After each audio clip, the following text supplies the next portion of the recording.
Julia Lewis, whose husband Walter Lewis was honored by the festival this year, wore a pair of handmade mucklucks to dance with her family from Schafornik. Though they weren't hers, she borrowed them from one of her daughters.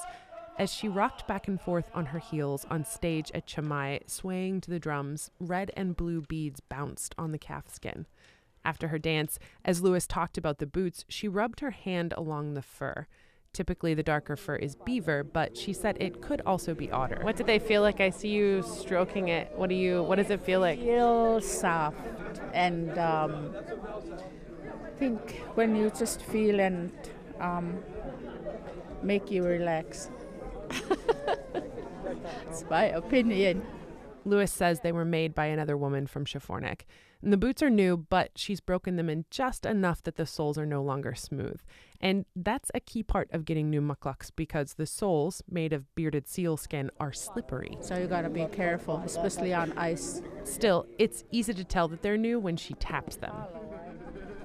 They sound hollow because they're hard.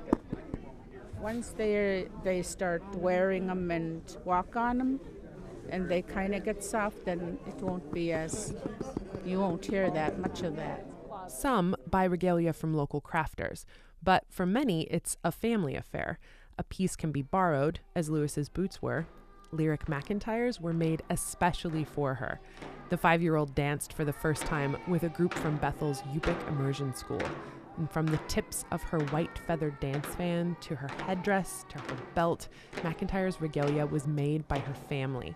Her uncle, Tuna McIntyre, says it's a momentous occasion that called for special ceremonial regalia. Because this is her first dance, and because she's named after her late mother, of course she would be decked out. Tuna made a lot of the individual pieces and can rattle them off with ease. The headdress is naskun or naskut berg. The belt is, we call it nakugun, but those old style ones are called also jipnachmiutalgut in Old Yupik.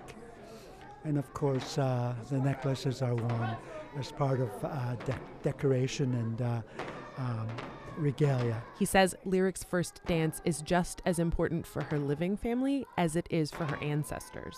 You see, we dress up as Yupik people, not just for ourselves or for the audience. We also dress up for our ancestors. That's the way it was explained to me by my late grandmother. For the first time in 12 years, dancers from Scammon Bay returned to the Cama-i stage. Alice River walked off stage in her regalia after the group's historic dance and sat down sweating. Hot. Rivers tugged at her wolf and beaver headdress, a big part of the reason she was so warm. I didn't start dancing until I was a grandma. So this headdress was given to me by my brother's wife before I started dancing. So it's good to have a headdress before you dance because it makes you look different. Later in the evening, another audience favorite gathered on stage. The Mount St. Elias dancers, a Tlingit group from Yakutat, brought their blankets and regalia detailed with copper. Kai Montour stood above the rest with a large, egg-shaped traditional Tlingit battle helmet. It was a gift. And the helmets are carved out of a burl, a very large, hard knot on a tree. Montour says the helmet alone weighs 8 pounds. Combine that with the rest of his armor and his heavy stone hammer, and he says it's kind of like strength training. And it really makes me appreciate how strong my ancestors were, since they were able to wear this and battle in this armor for hours at a time, which I can't even imagine. Among all of the feathers, warm furs, thick headdresses, and kuspuk of the Yupik and Inupiaq who attended the festival, the Seneca and Muskogee Sampson family from the northeastern part of the United States stood out. Lumhi Miko has a strong name. It means Eagle King, and his dancing style matches. As his brother Sam Sochi plays the flute, Miko crawls, contorts his body, his muscles tense as he leaps suddenly and impossibly high into the air, all the while spinning a set of white hoops that he and his family use to dance. And one of the more intricate pieces of Miko's regalia is a belt that loops loosely around his waist and holds 2 long panels with raised beadwork that catches the light when he spins. Audience members get flashes of a heron here, a wolf there, a small blue bird stitched into the sky above a deer's antlers.